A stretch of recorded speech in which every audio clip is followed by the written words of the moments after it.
or the epoxy has cured. It's time to reassemble this back together. You have to find the little fork that controls the aperture, and it's two-prong and it's clearly visible. You can stick a screw or something and you can actuate it. That has to line up with this little pin on this aperture ring control, and it has to go in between the two prongs. Set it in place and then test it and make sure that it's opening and closing the aperture blades. So that's in place. And assembly is the opposite of what we did. So this little brass nut goes next, and it has a little lip, and that has to go down. It's the flat side that goes up. And make sure that it's nice and even, because you can put it in kind of crooked and that won't work.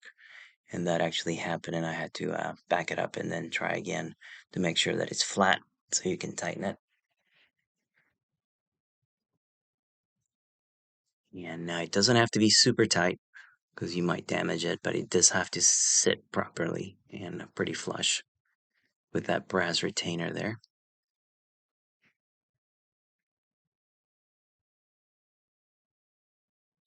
And I used the wrench to actually take it back out again and screw it back in place.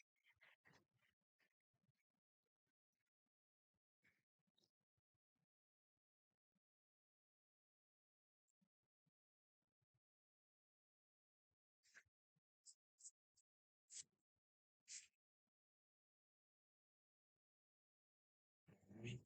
Back it up and then reset it and then tighten it. Try to make it flush. And there it is.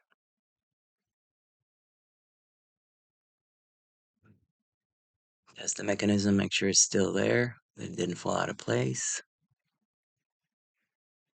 Now the next thing is that black piece, that black housing, but I'm going to dry fit everything, make sure that I know how things go back together, and I think that there's some contacts and behind one of these rings that you can't remove. They don't really do anything anymore since yeah, there they are. You remove the electrical contacts for it, so just not needed anymore.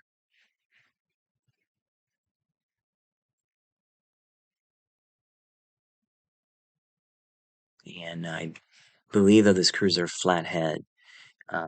Those are kind of difficult to remove, actually.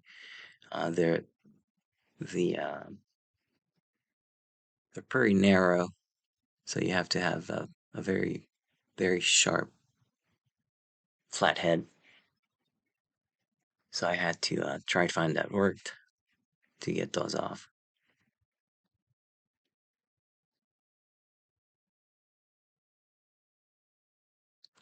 There's a smaller one. And even then, I still had a hard time.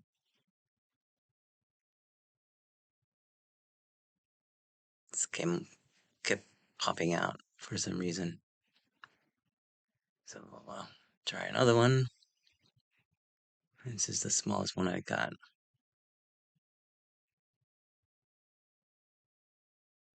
And that one did it.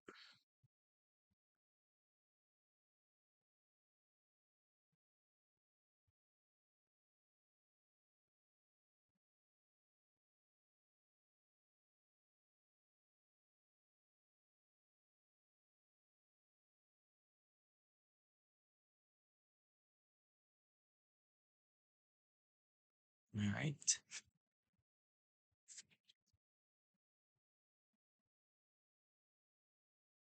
Just make sure that you put things back correctly, although at this point it doesn't really matter. All you want is the aperture control mechanism to still actuate well. So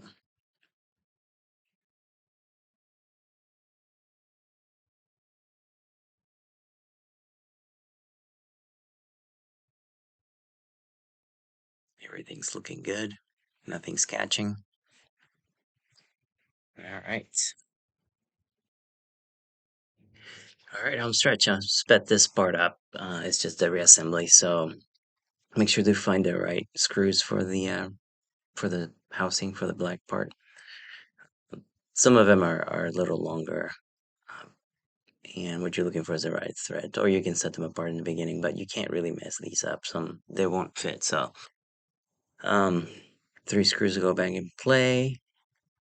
Hold it in place. Oh, one thing I failed to mention is that I also declick this aperture. There's a ball bearing that sits behind one of these rings that fell out, and I didn't feel like replacing it. It actually works pretty well without it, so, and I would make it great for video since it's declicked, so put that back in place, screw it, make sure that aperture's still working, alright, and then replace those rings, and this last ring has a little notch there that lines up with a hole, make sure that sits properly, and then the 3 additional screws that holds this guy in place.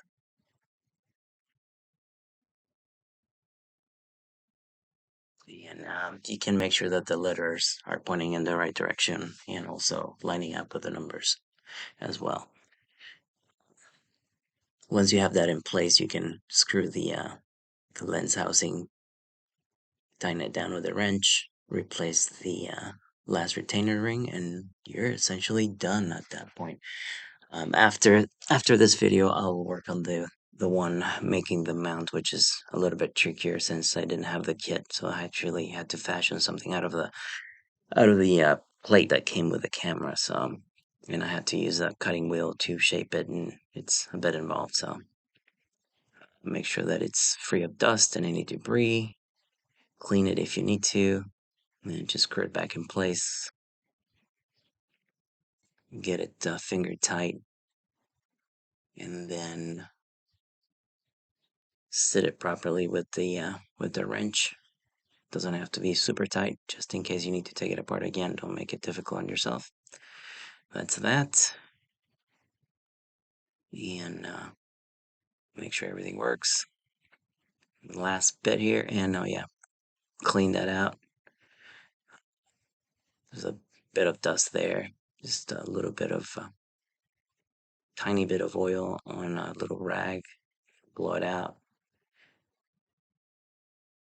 And then you're good to go. Get it part of the way there. Then stop using that as you get closer to the lens. And then finish off with a wrench. Should go in a lot easier now that it's clean. And again, don't go crazy with the tightness. Uh, that's it. You've got yourself a fully operational rangefinder lens. All you need now is the mount, and here's one that I've already made. And I use the C to E EOS M, the C mount to EOS M adapter, and that fits on the Mark II. And I'll post some test shots at the end of this. But next up is the mount. So replace that. This is the helicoid that comes with the lens. It doesn't have a lot of focus throws. I think it's about 90 degrees, but it's enough to get some focus there. And there's initially I thought I was going to use this little extension tube, which has a nice N42 back to it. But after I changed my mind, because that would affect the flange distance, I was actually going to try to use it on my 15D, but it doesn't work. The rangefinder lens's focal flange distance is. All right, see you next time.